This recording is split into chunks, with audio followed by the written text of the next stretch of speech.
Important है। इसके जैसा ही सर्कल्स में भी ऐसा एक क्वेश्चन है, वो भी उतना ही इक्वली, मतलब उसमें कंफ्यूजिंग हो जाता है। Last year there was a student जिसने एक्चुअली दोनों में कंफ्यूजन करके ये क्वेश्चन सॉल्व कर दिया था, ये सोचकर कि वो दूसरा वाला क्वेश्चन आया, मतलब आया सर्कल से था, but she solve this one considering कि यहां से आया हुआ है। ठीक हो गया? तो ध्यान रखना, इसमें लिखा हुआ है triangle ABC is an isosceles triangle in which A B equals to A C.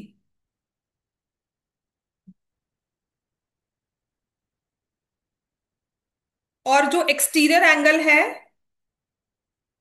P A C, ठीक है, इसी को फर्दर एक्सटेंड कर दिया ए बी को,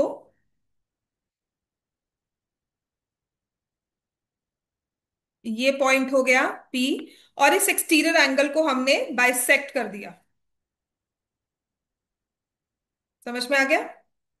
पीएसी, ये वाला एंगल दो हिस्सों में डिवाइड हो गया, और सी से एक लाइन पैरेलल ड्रॉ की है to A B. C D is parallel to A B. So given में ट्रायंगल ए बी सी, जिसमें ए बी और ए सी इक्वल है, A D bisects angle PAC and C D is parallel to A B. To proof में जो हमें given है वो हमें प्रूफ करना है, जो मतलब यहाँ पे मेंशन किया हुआ है दैट एंगल डीएसी, ये वाला एंगल वो कहते हैं प्रूफ करो एंगल बीसीए के इक्वल है, ये वाला। ठीक है, इन दो एंगल्स को इक्वल प्रूफ करना है। To prove angle DAC is equal to angle BCA. और सेकंड चीज है, फिर हमें प्रूव करना है कि जब ऐसा कुछ कंडीशन हो कि एक्सटीरियर एंगल बाइसेक्ट किया जा रहा है, तो जो हमारे पास ये क्वाड्रिलेटरल बन रहा है एबीसीडी, ये पैरेललोग्राम है। ठीक है, तो जिस भी ऐसे पैरेललोग्राम में, जिस भी ऐसे आइसोसेलेस ट्रायंगल के एक्सटीरियर एंगल को बाइसेक्ट किया जाएगा, ठीक है ना, और पैरेलल लाइन दूसरे वर्टेक्स से ड्रॉ कर दी जाएगी, तो वो पैरेललोग्राम की फिगर बन जाएगी। हमें यही प्रूव करना है। तो प्रूफ में आ जाते हैं। सबसे पहले चीज, आपको दिया हुआ है आइसोसेलेस ट्रायंगल। ठीक है, in triangle A B C, A B is equal to A C, isosceles triangle given है, फिर हम क्या करेंगे? A B equals to A C क्या लेते हैं? कौन सी वाली होती है वो? Angle B equals to angle C. तो यहाँ पे पूरा पूरा लिखना पड़ेगा, angle A B C is equal to angle A C B. ठीक हो गया? फिर एक वर्ड मेंशन किया हुआ है एक्सटीरियर एंगल। अब ना, ये आपने लाइंस एंड एंगल्स में ना एक थर्ड एक्सरसाइज हुआ करती थी जहां पे ये exterior angle, angles of triangle बहुत यूज होते थे। ठीक है, तो इसी में एक और प्रॉपर्टी है which says angle P A C is equal to angle A B C plus angle A C B. क्या होती है ये? Exterior angle of triangle is equal to sum of interior opposite angles. जो exterior angle होता है ना triangle का, ये ट्रायंगल है, इसका एक्सटीरियर एंगल इसके इंटीरियर ऑपोजिट एंगल्स के सम के इक्वल होता है। समझ में आ गई बात ये?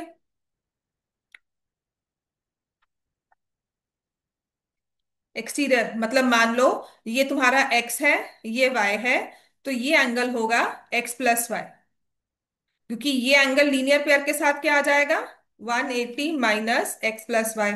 अब ट्राइंगल में ले लो, angle sum property x plus y plus z, ये तीनों का सम 180 के इक्वल होता है। तो जेड किसके इक्वल आ गया? 180 माइनस एक्स प्लस वाई। तो exterior angle of a triangle is equal to interior opposite angles. तो जो हमारे पास एंगल बन रहा है पीएसी, क्योंकि उसने वर्ड एक्सटीरियर एंगल मेंशन किया हुआ है, वहां से मैंने उठाया कि यहाँ पे एक्सटीरियर एंगल वाली प्रॉपर्टी यूज होगी। तो exterior angle is equal to angle ABC plus angle ACB. अच्छा, एक्सटीरियर एंगल तो बाइसेक्ट हो रहा है, इसके दो हिस्से हो रहे हैं, है ना? कौन सा? Angle PAD plus angle CAD is equal to angle ABC plus angle ACB. Clear हो गया?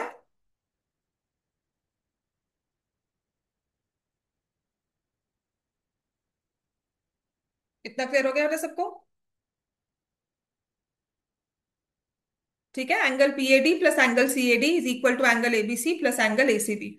अब एंगल पीएडी और सीएडी में क्या है, रिलेशन है, they are equal because AD bisect angle PAC. ठीक है, और एबीसी और एसीबी को आप इक्वल करके आए ऊपर, है ना। तो यहां से बिकॉज मुझे सीएडी चाहिए था, डीएसी चाहिए था ना, तो मैंने लिखा 2 टाइम्स इसको एंगल डी ए सी लिख लो, और यहां से क्योंकि मुझे बीसीए चाहिए ये वाला, तो 2 टाइम्स एंगल बीसीए। ठीक हो गया ना, ये कैंसिल हो गया, angle DAC is equal to angle BCA, hence proved कि हमारा ये वाला एंगल इस एंगल के इक्वल है। अच्छा, अब ध्यान से इन दोनों एंगल्स को देखो, ये कौन से एंगल्स बना रहे हैं, कुछ लग रहा है आपको? किस, they are forming alternate interior angles, है ना। अगर ये ऑल्टरनेट इंटीरियर एंगल्स है तो कौन सी लाइंस पैरेलल होंगी? एडी और बीसी, समझ में आ गया। तो यहां पर आप लिख लोगे कि since we have proved, since AD is parallel to BC.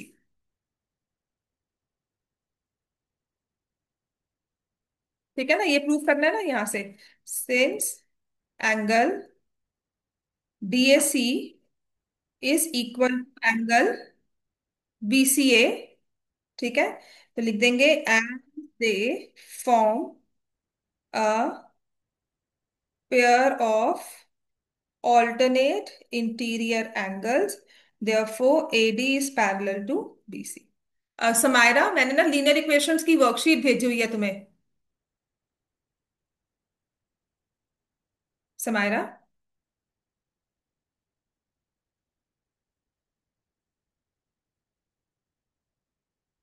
चलो, अगर आप सुन रहे हो तो लीनियर इक्वेशंस की वर्कशीट आपको शेयर की गई है। यस मैम, वही आप, करी। हाँ मैम वही वही कर कर लो, रही थी डाउट्स जो भी है मुझसे जब पूछ तक लेना मीटिंग बेटा। कनेक्ट नहीं हो रही हाँ थी। मुझे, हाँ ठीक है बेटा, इट्स ओके। वही ग्रुप से हाँ खोल हाँ, के कर रही थी। ठीक है ठीक है।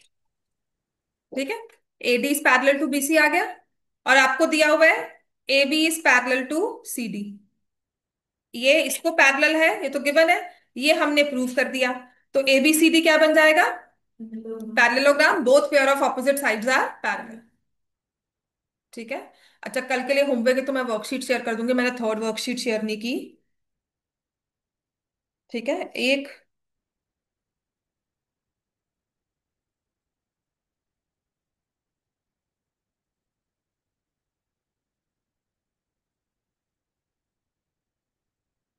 अब करेंगे एग्जाम्पल नंबर 4।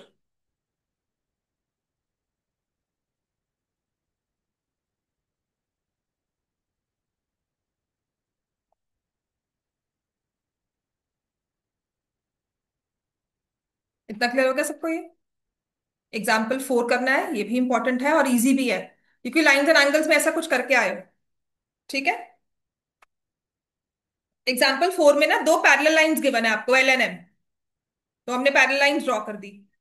अब पैरेलल लाइंस जहां होंगी ना वहां पे एक ट्रांसवर्सल जरूर होगी, वरना उस पैरेलल लाइंस का कोई काम नहीं है।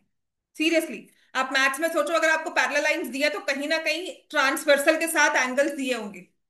ठीक है, intersected by a transversal P, ये आ गई ना। Show that quadrilateral form by the bisectors of interior angles, याद है ना हमने वहां पे कॉरेस्पॉन्डिंग एंगल्स किए थे, कि कॉरेस्पॉन्डिंग एंगल्स के बाइसेक्टर्स, आपको पेपर में क्वेश्चन भी वही आया था। तो यहां पर हमें दिया हुआ है that quadrilateral form by bisectors of interior angle. तो पता है क्या करते हैं, मैं इसको नेम दे देती हूँ, ये ए बी आ गया, ये सी डी, बिकॉज एंगल्स के बारे में मेंशन किया हुआ है, और ये पी तो हमने छोटा पी लिखा है, तो पॉइंट ऑफ इंटरसेक्शन को I give name P and Q. ठीक है, ताकि हम एंगल्स को नाम लिख सके, हम लोग अच्छे से लिख सके, वरना हमारे पास लाइंस के नाम तो है ही है, हमने पॉइंट्स ऑफ इंटरसेक्शन को नेम दे दिया। राइट, अब इंटीरियर जो होते हैं एंगल्स वो कौन से होंगे? ये वाला B P Q, D Q P, A P Q, C Q P. तो कहते हैं ऐसे आपके पास 4 इंटीरियर एंगल्स बन रहे हैं, इनको हमने क्या कर दिया, बाइसेक्ट। तो इनके बाइसेक्टर्स हाफ हाफ में अप्रोक्सीमेटली अगर ड्रॉ करोगे ना, तो कुछ ऐसा बनकर आ रहा है। कि आपस में ना ये इंटरसेक्ट करके एक फिगर सी फॉर्म करते हैं, क्वाड्रिलेटरल फॉर्म करते हैं। तो आपको ये बताना है कि जो ये क्वाड्रिलेटरल है ये एक रेक्टेंगल है। ठीक है। तो इनके भी पॉइंट ऑफ इंटरसेक्शन जो है इनको हम नाम दे देंगे। I name this edge R and this edge S. समझ में आ गया? तो अब गिवन लिखते हैं। गिवन में मुझे पता है L is parallel to M, N is transversal, sorry P is transversal, then P R bisects angle BPQ and QR bisects angle DQP। ठीक है। Then PS bisects angle APQ and SQ bisects angle CQP। ठीक हो गया इतना? मैं सबसे easy way में करवाऊंगी। इन्होंने जैसे किया है ना, मैं वैसे नहीं करती। इसको ना प्रूव क्या करना है, लिखो। Show that quadrilateral formed by the bisectors of interior angles, इसको हमें शो करना है। इसको प्रूव करना है कि क्या है ये, P R Q S is a rectangle. ठीक है। अब जनरली सोचो, अगर आपको रेक्टेंगल ड्रॉ करने को मैं बोलती हूँ कि एक रेक्टेंगल बनाओ, तो आप क्या करते हो, कैसी फिगर बनाते हो? चार स्ट्रेट लाइंस लेते हो, मतलब चार लाइंस के साथ, और कंसिडरेशन क्या रखते हो? लाइंस तो आप जैसे मर्जी ड्रॉ करोगे, लेकिन कंसिडरेशन क्या रखते हो कि, और उनके जो एंगल्स बने वो क्या हो। जब आप 90 पे एंगल्स लेते हो तो वो अपने आप ही पैरेलल हो जाती हैं। आपकी कंसिडरेशन पैरेलल तो ऐसे भी हो जाएंगी। आपकी कंसिडरेशन होती है कि नहीं, परपेंडिकुलर हो। रेक्टेंगल का मतलब बिल्कुल परपेंडिकुलर। मतलब कि अगर मैं क्वाड्रिलेटरल में शो कर दूं कि चारों एंगल्स 90 है तो वो रेक्टेंगल हो जाएगा। सबसे आसान काम है इनमें शो करना that all the four angles P R Q and S, quadrilateral के चारों एंगल्स 90 डिग्री है। ये शो करना सबसे आसान काम है। ठीक है। गिवन टू प्रूव लिख दिया। और एक बात अपने पल्ले और बांध लेना, जब आपको एंगल बाइसेक्टर्स गिवन है तो आपको क्या करना चाहिए, क्या यूज होगा उस केस में? एक एंगल को बाइसेक्ट कर दिया। एंगल को बाइसेक्ट करने का मतलब उसके हमने टू इक्वल हिस्से किए हैं, टू इक्वल पार्ट्स किए हैं। तो जब भी ऐसा कुछ दिया होता है, इफ यू नीड बेटा ये ले। ठीक है। अगर ऐसा कुछ दिया होता है कभी भी, एंगल बाइसेक्टर, लाइन का बाइसेक्टर, तो हम क्या करते हैं? या तो हाफ करते हैं मेन एंगल को, अगर बाइसेक्टर वाला एंगल लेंगे तो डबल कर देते हैं। छोटा एंगल लोगे तो डबल करेंगे, और अगर हमने मेन एंगल को बाइसेक्ट किया तो उसका हाफ यूज करते हैं। ठीक है ना? तो चीज को देखो, तुम्हारे क्वेश्चन में ही तुम्हारा प्रूफ, तुम्हें मेंशन, तुम्हें हिंट दिया हुआ है कि बाइसेक्टर यूज दिया हुआ है। तो बाइसेक्टर मतलब मुझे कहीं ना कहीं से हाफ लेना है। और क्या दिया हुआ है? Parallel line. तो पैरेलल लाइंस की प्रॉपर्टी क्या है? कौन से एंगल्स दिए हुए हैं? Interior angles. तो पैरेलल लाइंस की प्रॉपर्टी इंटीरियर एंगल्स को लेकर क्या है? आप कहते हो ना हिंट चाहिए, आपके इस आंसर में ही हिंट है। तुम हिस्ट्री के क्वेश्चन में हिंट मांगोगे, तुम्हें उनमें ईयर्स चाहिए, तुम्हें उनमें नाम चाहिए, तुम्हें उनके कुछ ना कुछ कीवर्ड्स चाहिए। मैथ्स में उनके क्वेश्चन में ही हिंट होता है। अगर क्यूब का क्वेश्चन दिख रहा है तो क्यूब के फॉर्मूलाज को याद करो, वही हिंट है कि सारे क्यूब के फॉर्मूलाज लिखो, फिर देखो कौन सा अप्लाई हो रहा है। बात समझ में आई? मैथ्स का हिंट मैथ्स के क्वेश्चन में ही होता है। तो इसमें अगर मुझे एंगल बाइसेक्टर दिया हुआ है, इसका मतलब कहीं ना कहीं मैं हाफ डबल वो यूज करूंगी, वो भी एंगल को ऑब्वियसली। अगर मुझे पैरेलल लाइंस दी हुई है तो मुझे कहीं ना कहीं एंगल्स देखने हैं। पैरेलल लाइंस का और काम क्या है? फिर अगर उसने इंटीरियर एंगल्स मेंशन किए हुए हैं और उनको बाइसेक्ट किया है तो ऑफ कोर्स उनका मैं कोई कोई ना कोई प्रॉपर्टी देखूंगी। तो यहां से हम इसकी प्रूफ को स्टार्ट करेंगे कि मुझे पता है L is parallel to M and P is transversal, therefore angle BPQ plus angle DQP किसके इक्वल हो जाएगा? 180 को इंटीरियर एंगल। वही यूज कर रही हूं। को इंटीरियर कहा तो मैंने को इंटीरियर की प्रॉपर्टी लिख दी। फिर इनको बाइसेक्ट किया गया है, तो हम क्या लिखेंगे? Half of angle BPQ plus half of angle DQP is 90 degree. Half of 180 90 हो गया। अब यहां पे थोड़ा सा काम आसान करने के लिए ना मैं 1 2 3 और 4 लिख देती हूँ। एंगल 1 और एंगल BPQ में क्या रिलेशन है? एंगल 1 इज बीपी क्यू देखो और एंगल टू देख लो, चलो। Not two, one. या एंगल वन और एंगल टू, दोनों में और बीपी क्यू में क्या रिलेशन है? ये एंगल वन टू है और ये एंगल बीपी क्यू है। बाइसेक्ट कर रहा है, इनको हम कैसे लिखेंगे मैथ्स में? बाइसेक्ट तो कर रहा है, लेकिन मैथ्स में बताना होगा angle one is equal to angle two is equal to half of angle BP Q. ये मैथ्स की लैंग्वेज है। बाइसेक्ट करना तो हमने इंग्लिश में बोल दिया बाइसेक्ट। अगर मुझे मैथ्स में बोलना है ना, मैथमेटिकल लैंग्वेज, वो हाफ है। वन बाय टू से मल्टीप्लाई कर दो, टू से डिवाइड कर दो। ये मैथमेटिकल लैंग्वेज है। तो अगर angle three equal to angle four लिखोगे, अब बात समझ गए ना? क्या लिखोगे? Angle three equal to angle four is equal to half of angle D Q P. समझ में आ गया ना कि वो मुझे बाइसेक्टर दिया था तो मैं उसे कैसे यूज करूंगी? उन एंगल्स को हाफ के रिलेशनशिप के साथ लिख लो। अब क्या करना चाहिए हमें? बीपी क्यू को मैं एंगल टू से रिप्लेस कर दूंगी और डी क्यू पी को एंगल थ्री से। ये दो एंगल्स का सम 90 के इक्वल आ गया। अब क्या करना चाहिए? मोटिव मेरा यही था कि एंगल आर को 90 प्रूव करना है। तो ये दो का एंगल का सम जो है ना 90 आ गया। अब हमें क्या करना चाहिए? ट्रायंगल लेना चाहिए P R Q. In triangle P R Q, angle two plus angle three plus angle P R Q is 180 degree. Angle sum property of triangles.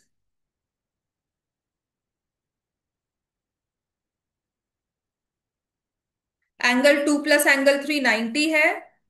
P R Q कितना हो जाएगा? 180। Therefore angle P R Q is 90 degree. हो गया ना rectangle? एक angle तो हो गया भाई। अब जैसे हमने एक एंगल प्रूव किया, इतना लिख लिया सबने? सबको समझ में आ गया ना? जो मैं इतनी कहानी सुना रही हूँ सब समझ में आ रहा है? ये याद होने चाहिए क्वेश्चन हमें। और अगर आप ज्योमेट्री रिवाइज करते हो तो इस तरह से ही रिवाइज करो। अब अगर एंगल आर को हमने 90 प्रूव किया है, तो इसके सामने कौन सा एंगल है? बिल्कुल एस। जैसे आर को प्रूव किया वैसे ही एस को प्रूव कर सकते हैं। बिल्कुल सेम। दोबारा लिखने की जरूरत है? अब ये कहेंगे ना जैसे कर दिया वैसे ही लिख लो। तो यहाँ पे क्या लिखेंगे? सिमिलरली। कि जिनकी प्रूफ बिल्कुल सेम है, इनको दोबारा प्रूफ करने की जरूरत नहीं है हमें। कि जैसे हमने एंगल आर को किया हुआ है, similarly angle P S Q is 90 degree. दो एंगल्स तो 90 हो गए। ये लिख लिया था सबने? तुमने लिख लिया था बेटा? ठीक है ना? मैं ऊपर वाला सारा नीचे वाला रब कर रही हूँ। जिसमें हमने एंगल पी आर क्यू को 90 प्रूफ किया, वो चीज हमने लिख दी।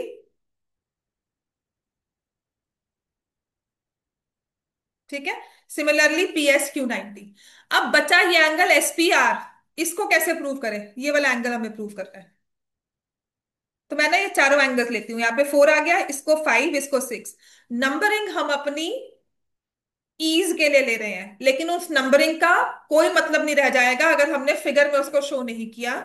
सो मेक श्योर। पता नहीं, मैंने आज तक नहीं देखा था, पर there was a child in my class like 2-3 years back. उसने कहा मैम नंबर मत लिया करो, क्योंकि मैं नंबर लेकर जाना ना भूल जाती हूँ। मुझे नाम करना आसान है और मुझे सबसे गंदा काम लगता है नाम लिखना। वो बाद में एबीसी बीसी ये करना बार बार।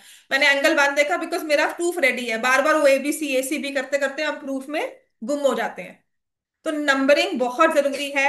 मैं बिना नंबर का तुम्हें बोलूं angle one equal to angle six, तुम मेरी शक्ल देखोगे। ऐसे ही टीचर भी तुम्हारे क्वेश्चन की शक्ल ही देखते हैं कि क्या है, मुझे नहीं समझ में आ रहा। मैं क्यों लगाऊं नंबर? मैंने देने हैं, मैं ही क्यों दिमाग लगाऊं समझने में तुम्हारा? बात समझ में आई? अपने पेपर को जितना इजी रखोगे। तो यहां पर मैंने यूज किया कि हमारे पास है, ये था ना, angle AP Q plus angle BP Q is 180। क्यों है 180 ये दोनों एंगल्स? क्या रिलेशन है एपी क्यू बीपी क्यू? क्या लग रहा है आपको?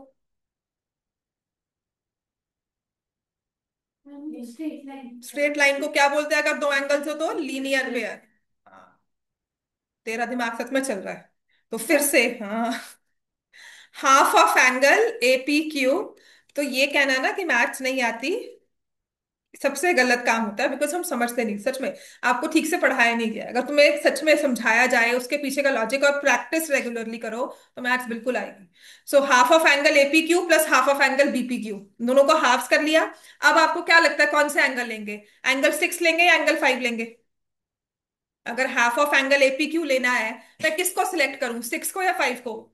फाइव को, क्योंकि वो रेक्टेंगल के अंदर है। अब ये लॉजिक है कि मैं सिक्स लेने को तो मैं सिक्स भी ले लूंगी, पर मेरे काम ही नहीं आएगा वो। मुझे क्या लेना चाहिए? एंगल 5। ऐसे ही BPQ, for example if you have to write a pen, आपको मेंशन किया हुआ है कि आपको paper black red pen blue pen के साथ लिखना है, कोई आपको कहे नहीं नहीं ब्लैक लेके जाओ, अब क्या कहोगे? मेरे काम का ही नहीं है, लिखता तो ये भी है। वही चीज यहाँ है, एंगल 6 भी वही है, लेकिन 5 का यूज है। एंगल 1 और एंगल 2 में हम किसको सिलेक्ट करेंगे?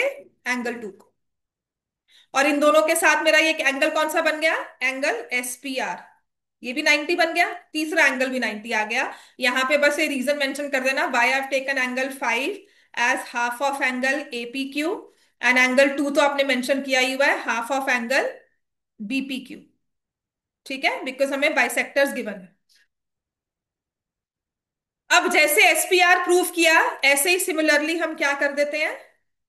सिमिलरली एंगल इसके सामने वाला एस क्यू पी भी क्या है? 90। चारों एंगल्स 90 लिख दिए। अब हम लिखेंगे कि अब हमने कहा अ quadrilateral with all angles 90 is a rectangle. सबसे आसान काम मुझे यही लगता है, चारों के चारों एंगल्स को 90 कर दो।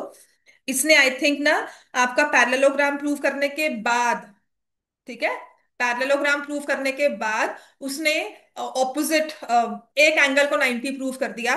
But I find this way simpler. Linear pair लिया, दो एंगल्स 90, देखो ये तो चीज तुम्हें 90 प्रूव करनी ही पड़ेगी एंड में आकर, ये चीज तो आपने करनी ही करनी है। ठीक है, लेकिन अगर हमने इसको भी 90 ले लिया तो मुझे लगता है वो आसान हो गया।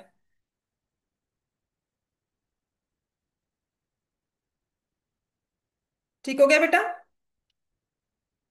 ऐसे ही हमारे पास है एग्जाम्पल नंबर 5, अगेन वही सेम चीज करनी है। जैसे हमने ये हाफ हाफ लेकर प्रूव किया है ना, ऐसे ही आपका एग्जाम्पल 5 है। समझ में आ गया? अब इसमें कह रहा है कि bisectors of angles of parallelogram form a rectangle.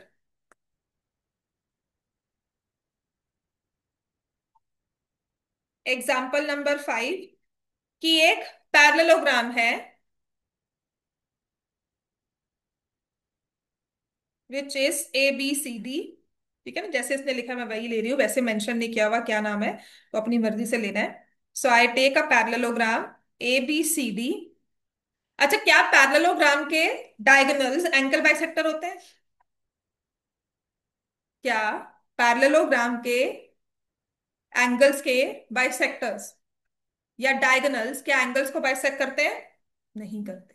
तो जो ये एंगल है इसको बाइसेक्ट करके सी तक नहीं जोड़ना है। बात समझ में आई? ये चीज को प्रूव कर रहा है, ये क्वेश्चन बता रहा है कि जब मैंने बाइसेक्टर ड्रॉ किया, इसकी ना एक बार फिगर किसी ने बनाई, उसने कहा मैम ये तो मैंने बाइसेक्टर बनाया, ये बनाया, कैसे रेक्टेंगल बनेगा? समझ में आई? तो उसको ये समझाया गया कि बेटा यहाँ पे जब हम उसके बाइसेक्टर्स को ड्रॉ करते हैं तो वो डायगोनल्स नहीं होते। इन जनरल हो सकते हैं, लेकिन वो केस होगा जब वो एक स्क्वायर बन गया, जब वो एक रोम्बस बन गया। इन जनरल कोई भी पैरेललोग्राम दोगे, उनके बाइसेक्टर्स जो हैं वो हमेशा इस तरह से आपस में इंटरसेक्ट करेंगे।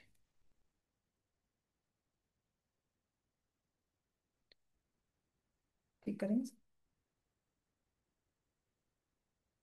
चलो बनाओ एंगल बाइसेक्टर्स। ये मैंने एंगल बाइसेक्टर नहीं बनाया, ये इस तरह से जाएगा।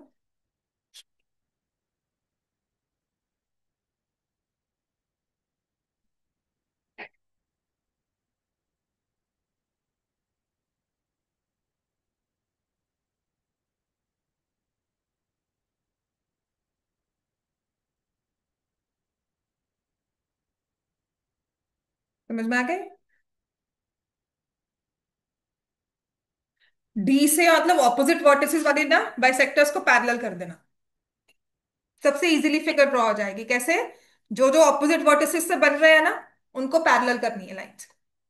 ए से और सी से लाइंस को पैरेलल बनाना है। ठीक है, दिस इज पॉइंट पी, ये क्यू, ये आर और ये एस। मुझे ये तो पता लग गया मुझे क्या प्रूव करना है, that P Q R S is a rectangle. और हमें दिया हुआ है A B C D is a parallelogram. So we'll write AP bisects angle A BP bisect angle B, ठीक है। C R bisect angle C, and D R bisect angle B. कोई construction नहीं है। जैसे हमने ऊपर काम किया था ना अभी, बिल्कुल सेम टू सेम ये वैसे ही काम होगा।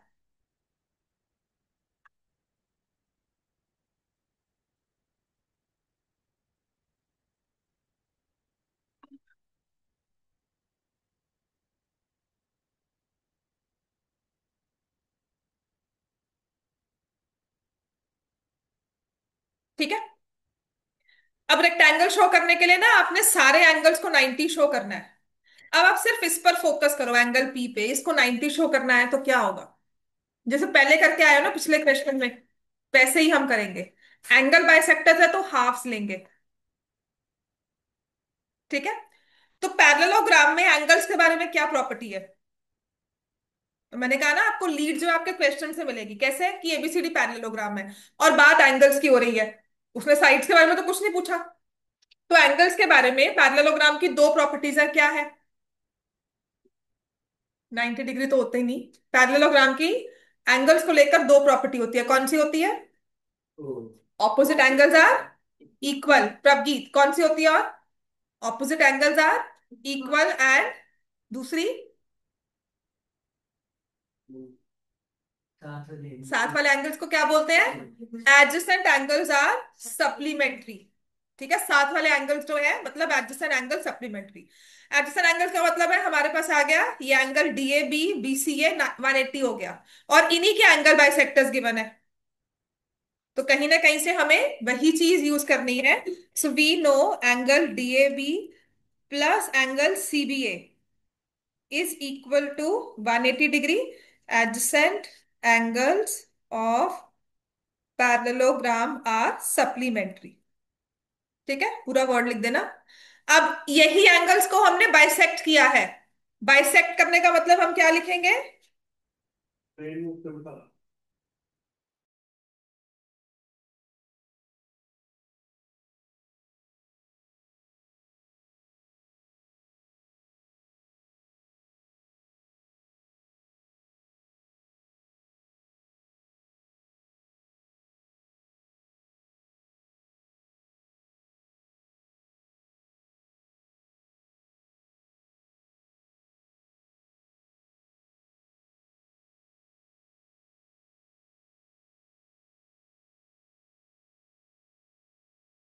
तो हमारे पास आ गया half of angle DAB plus half of angle CBA is 90 degree. ठीक हो गया। अब हाफ ऑफ एंगल डीएबी में कौन सा ले रही हूँ, एंगल पीएबी। ठीक है, अब तो समझ में आ गया। और एंगल पीबीए,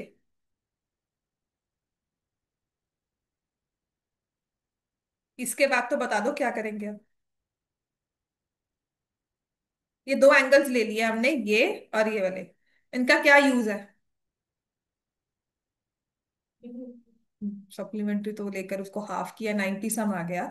इस 90 सम को मैं कैसे यूज करूंगी, पिछले क्वेश्चन में करके आए। ट्राइंगल कौन सा लेंगे, पीएबी। समझ में आ गया। इन ट्राइंगल पीएबी, ये समझो कि जो हम लिख रहे हैं ना उनको आगे ना आगे कहीं यूज करना है, ऐसे नहीं कुछ भी लिखी जा रहे। ठीक है। तो 90 degree plus angle APB, PBA plus angle APB is 180, और इन दोनों का सम 90 है, plus angle APB is 180। So angle APB is 90 degree. ये वाला एंगल तुमने बता दिया, ये तो 90 बन रहा है। अगर ये 90 बन रहा है तो सिमिलरली किसको लिखोगे, आर को लिखे ना, हाँ तो उसके लिख लो सिमिलरली।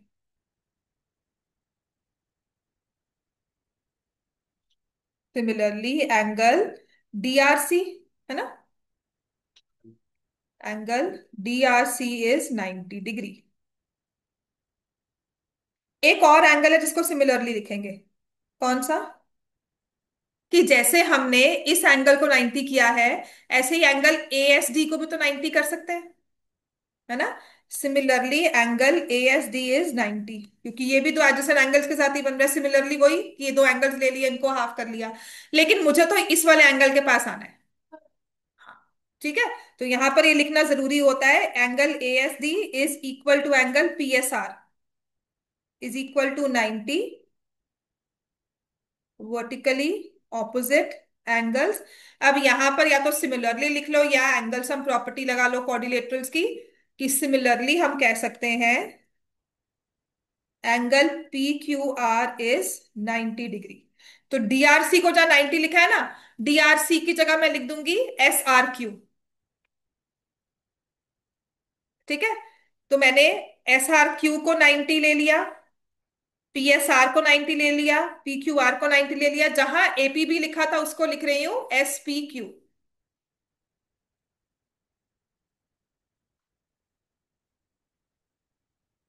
ठीक है। तो अब लिखेंगे P Q R S is a quadrilateral with all angles 90। और अगर सभी के सभी एंगल्स 90 हो तो क्या होता है? Rectangle. A quadrilateral with square is a rectangle, rectangle is not a square. Rectangle कह दिया तो स्क्वायर की पॉसिबिलिटी है, लेकिन स्क्वायर कह दिया तो मतलब सारी साइड्स भी इक्वल होनी चाहिए, वो हर बार नहीं होता। अ quadrilateral with all angles 90 is a rectangle। कि चारों एंगल्स 90 है तो साइड्स कुछ भी हो, रेक्टेंगल तो बन गया। क्लियर हो गया इतना? अब क्वेश्चन नंबर 5 जो है ना आपकी बुक का, वो बहुत आसान है। सैटरडे को तुम्हारा टेस्ट है कोऑर्डिनेटर्स चैप्टर का, जितना काम करवाया उतना। ठीक है। और एक थर्ड वर्कशीट है, वो शेयर कर, वो करूंगी, वो भी सॉल्व करके आनी है। और मंडे को ना आपका नेक्स्ट एक्सरसाइज भी स्टार्ट हो जाएगी, मिड पॉइंट थ्योरम। बहुत इजी वाले क्वेश्चंस हैं, एक तरह वाले क्वेश्चंस हैं। तो नेक्स्ट वीक तुम लगाओ, तुम्हारा क्वाड्रिलेटरल्स खत्म है। उसके बाद बताओ करना क्या है। सरफेस एरिया वॉल्यूम शुरू करवा दूं तुम्हें भी, वही करवा दूं ना। फिर लाइंस और वो लीनियर इक्वेशंस और वो रह जाएगा कोऑर्डिनेट, वो इन बिटवीन फिर कभी रिवाइज कर लेंगे नवंबर के बिगनिंग में। सरफेस एरिया वॉल्यूम स्टार्ट करते हैं, सर्कल्स को नवंबर में ही रखेंगे। ठीक है। तो आपका अगर सर्कल्स भी हम कर लेते हैं ना, सो क्या, कौन सी वाली सेकंड? अब करके आया ना तो मुझे लगा हाँ, करके आया ना, पढ़ के आए इसलिए आए। डर नहीं लगा तो मैम क्या करवा रहे हो, है ना? चलो मैं सेकंड पेपर भी शेयर कर दूंगी, सेकंड वाला। √2 is a polynomial of degree. इसका आंसर है बी पार्ट 0, है ना? क्वेश्चन नंबर 2 का आंसर था A part 20। Very good. Question number 3 का आंसर 16√3 तो एरिया दिया हुआ है बेटा, नहीं, बी पार्ट ठीक है। क्यों, आंसर इसका साइड क्या थी? 8 थी ना? हाँ, 8 थी, हाँ। सो ए इसका आंसर है बी, 24 सेंटीमीटर।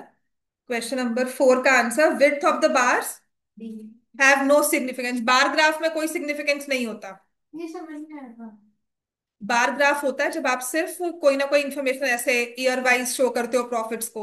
तो इनमें जो विड्थ ऑफ ग्राफ है वो सिर्फ एस्थेटिकली लगाते हैं कि अच्छे लगता है इक्वल इक्वल ग्राफ्स। अदरवाइज इनका कोई सिग्निफिकेंस नहीं है, मतलब कोई वो रोल प्ले नहीं कर रहे हैं। हिस्टोग्राम में करते हैं, हिस्टोग्राम में करते हैं, इसमें नहीं करते।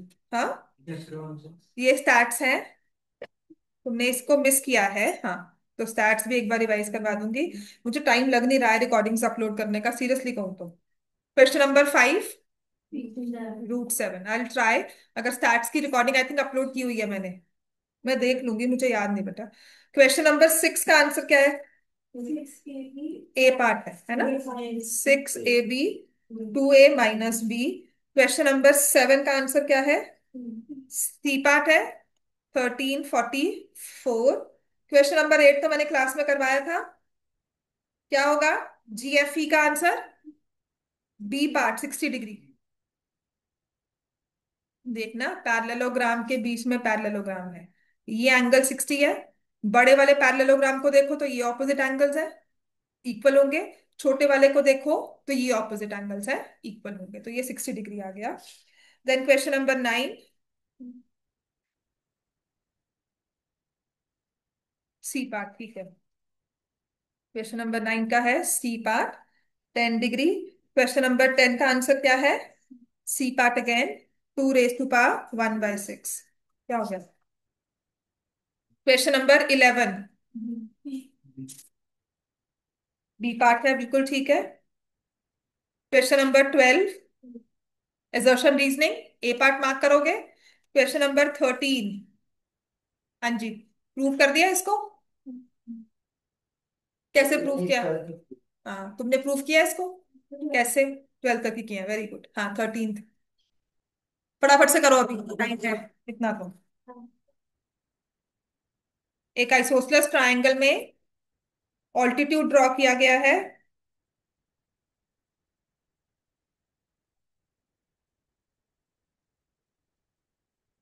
ये तो प्रूफ, अच्छा हाँ, ऑल्टीट्यूड है।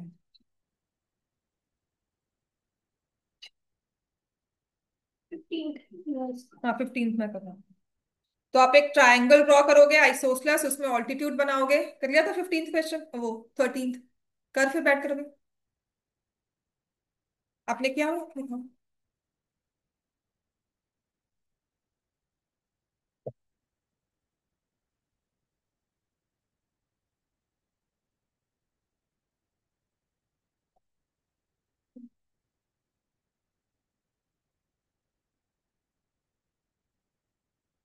वो भी जाओ, हम लोग पढ़ लें, अगर लिख लें थोड़ा बहुत काम। हाँ, मैं तो को बोल रही हूँ ना, एक दो वर्ड लिख, चल बैठकर। सो क्वेश्चन नंबर 13 में we are given an isosceles triangle PQR। ठीक है। PS उसका ऑल्टीट्यूड है। तो हमें प्रूव करना है कि ये PS जो है वो बाइसेक्ट कर रहा है। तो आप लोगे PQ equals to PR, PS equals to PS common, और ये 90, angle PSQ is equal to angle PSR। तो ट्राइंगल्स कॉन्ग्रुएंट हो गए, and hence angle QPS is equal to angle RPS। ठीक है। क्वेश्चन नंबर 14 का आंसर क्या है? ठीक है, 32/3125। बस अब लास्ट क्वेश्चन रह गया। इसको आप लिखोगे। 81 है ना, तो मैंने इसे लिख दिया 3 raise to power 4, 2 raise to power 4, whole raise to power -5/4। 25 को लिखा 5 स्क्वायर, 9 को लिखा 3 square, whole raise to power -5/2। तो माइनस पावर को पहले तो प्लस में कर दिया। 2 raise to power 4, 3 raise to power 4, raise to power 5/4, और इसको 3 square, 5 square, whole raise to power 5/2। अब आप ये खुद देखो, ये 4 और ये 4 कैंसिल हो जाएंगे, ये 2 और ये 2 कैंसिल हो जाएंगे। तो ये बन गया 2 की पावर 5 अपॉन 3 की पावर 5, 3 की पावर 5 अपॉन 5 की पावर 5। ये कैंसिल हो गया, 32/3125। मैम हाँ हम जी। इसे मतलब 2/5 5/5 पर छोड़ सकते हैं? नहीं बेटा, इसको सिंप्लीफाई करना है तो ऐसे लिखना ही पड़ेगा। ओके। ठीक है। या हो सकता है, बिकॉज आंसर ना यही दिया हुआ है, 32/3125। या फिर इसको लिखते हैं कि 2/5 होल रेज टू पावर 5। हाँ जी मैम, मैंने यहाँ पर छोड़ा है ये होल टीचर लिस्ट से का अपने 5। कंफर्म कर लेना कि मैम यहाँ छोड़ सकते हैं कि दोनों। देख, मुझे दोनों से कोई प्रॉब्लम नहीं है, मैं दोनों को मार्क्स दूंगी। बट ठीक है मैम। एक बार पूछ लो उनसे कि वो क्या प्रेफर करते हैं। Cube root okay. Of 2, fourth root of 5, six root of 7, and 12th root of 3। Cube root of 2 को लिखेंगे 2 raise to power 1/3। Fourth root को क्या लिखेंगे? 5 रेज टू पावर 1/4। और ये 7 में क्या लिख देंगे? 1/6। और 3 में क्या लिखेंगे? सबके डिनोमिनेटर्स देखो, 3, 4, 6, 12। इनका एलसीएम क्या हुआ? 12। तो अगर 3 को 12 बनाना है तो किससे मल्टीप्लाई करोगे? 4 से। तो उसके न्यूमरेटर को भी 4 से मल्टीप्लाई किया। ऐसे ही यहां पर 3/3, ऐसे ही यहां पर 2/2। ये तो 12 है, ये 1 × 1। अब जो पावर होती है, टेक इट इनसाइड 1/12। तो मैं क्या कर रही हूं, सबके रूट साइन को सेम कर रही हूं। समझ में आ गई बात? ये आ जाएगा 5 cube whole raise to power 1/12, 7 square whole raise to power 1/12, and 3 raise to power 1/12। इतना क्लियर हो गया? तो 2 रेज टू पावर 4 क्या होता है? 16 की पावर 1/12 है। 5 रेज टू पावर 3 क्या होता है? 125 की पावर 1/12। 7 स्क्वायर क्या होता है? 49। और 3 1/12, सबसे बड़ा कौन सा है? 125। 125 कौन सा नंबर था? ये। तो 5 का fourth root is the biggest value. उसके बाद क्या आएगा? 49। तो six root of 7 next in line. उसके बाद क्या आएगा? Cube root of 2। उसके बाद क्या आएगा? 12th root of 3। समझ में आया? सबकी पावर्स को सेम करना होता है इसमें। मैम ये असेंडिंग ऑर्डर में तो एरोज उस तरफ नहीं डिसेंडिंग था जाएंगे। मैंने। डिसेंडिंग। असेंडिंग आएगा तो इससे स्टार्ट करोगे बेटा। मैम मैंने असेंडिंग ऑर्डर में अरेंज हाँ, कर दिया है। डिसेंडिंग है, नहीं नंबर नहीं मिलेंगे।